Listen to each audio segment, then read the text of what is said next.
আসসালামু আলাইকুম সুপ্রিয় দর্শক, পারুল ফুড কিচেনে আপনাদের সকলকে স্বাগতম। আজকে আমি ছোট মাছ ভাজি রান্নার রেসিপি শেয়ার করব। পুরো ভিডিওটা দেখার অনুরোধ রইল। আমি এখানে মাছগুলোকে ভালোভাবে কেটে বেছে ধুয়ে নিয়েছি। এখন এখানে অল্প পরিমাণ লবণ এবং হলুদ অ্যাড করে নিয়ে মাছগুলোকে মেখে এক পাশে রেখে দিব। আমার মাছগুলো দেখেন মাখানো শেষ।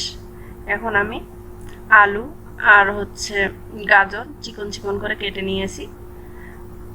এখন এগুলোর সঙ্গে আমি এক বাটি পেঁয়াজ অ্যাড করে দিলাম। পেঁয়াজটাও আমি ভালো করে কুচি কুচি করে কেটে নিয়েছি। আমি এখানে হাফ চামচ আদা বাটা, হাফ চামচ রসুন বাটা এবং কিছু মরিচ কেটে রেখেছিলাম সেগুলো অ্যাড করে দিলাম। এখানে আমি হাফ চামচ হলুদের গুঁড়া অ্যাড করলাম, আর এখানে আমি এক চামচ মরিচের গুঁড়া অ্যাড করে নিব, লাল মরিচের গুঁড়া আর কি। এখানে স্বাদ মতো লবণ অ্যাড করে নিলাম।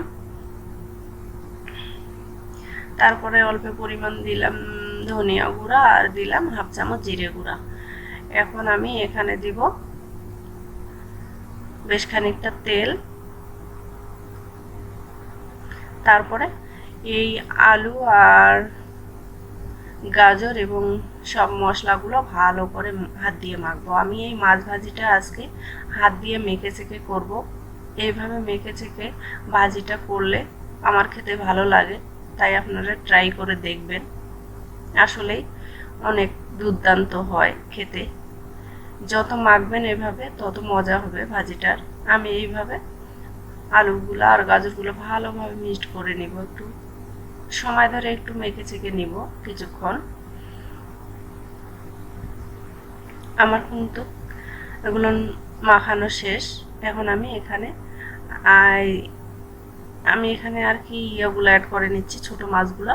এগুলোকে লবণ হলুদ দিয়ে মেখে রেখেছিলাম। মাছগুলো দেওয়ার পর আমি আলতো হাতে নাড়বো। এখানে চেপে চেপে নাড়তে গেলে মাছগুলো ভেঙে যেতে পারে, এই জন্য আলতোভাবে নেড়ে ছেড়ে আমি এখন এখানে পানি দিয়ে দিব সিদ্ধ করার জন্য।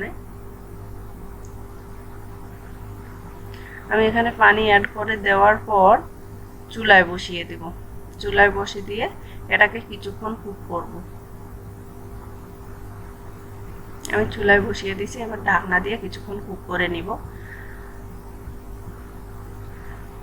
কিছুক্ষণ পর আমি এখানে টমেটো অ্যাড করে দিলাম।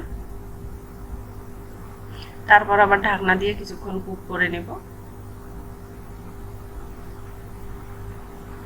কিছুক্ষণ কুক করার পর ঢাকনা খুলিয়ে এইভাবে হাতা বা খন্তা দিয়ে নাড়তে যাবেন, এভাবে একটু ঝাঁকাঝাঁকি করে দিবেন। তারপরে এখানে আমি পেঁয়াজ কলি অ্যাড করে দিলাম। তারপর আবার ঢাকনা দিয়ে পানি শুকানো অবধি আমরা অপেক্ষা করব। এর ফাঁকে বলে নিই, আপনারা আমার চ্যানেলে নতুন হয়ে থাকলে চ্যানেলটিকে সাবস্ক্রাইব করবেন, আমার পাশে থাকবেন, লাইক কমেন্ট শেয়ার করবেন। আর যারা ফেসবুক থেকে দেখবেন তারা ফলো করবেন, লাইক করবেন, শেয়ার করবেন এবং ফ্যামিলি এবং ফ্রেন্ডদের সাথে শেয়ার করবেন।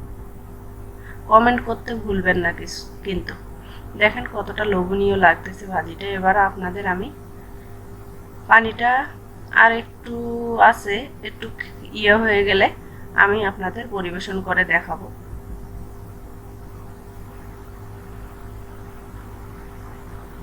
দেখেন পানিটা কিন্তু শুকিয়ে গেছে, এখন পরিবেশন করে দেখাচ্ছি। ছোট মাছে অনেক ভিটামিন আমরা জানি, তাই এভাবে বানিয়ে খেয়ে দেখবেন, ভালোই লাগবে। ভালো থাকবেন, সুস্থ থাকবেন, আমার জন্য দোয়া করবেন। সবাই সবার ফ্যামিলি নিয়ে সুস্থতা কামনা করে এখানে শেষ করছি। আল্লাহ হাফেজ।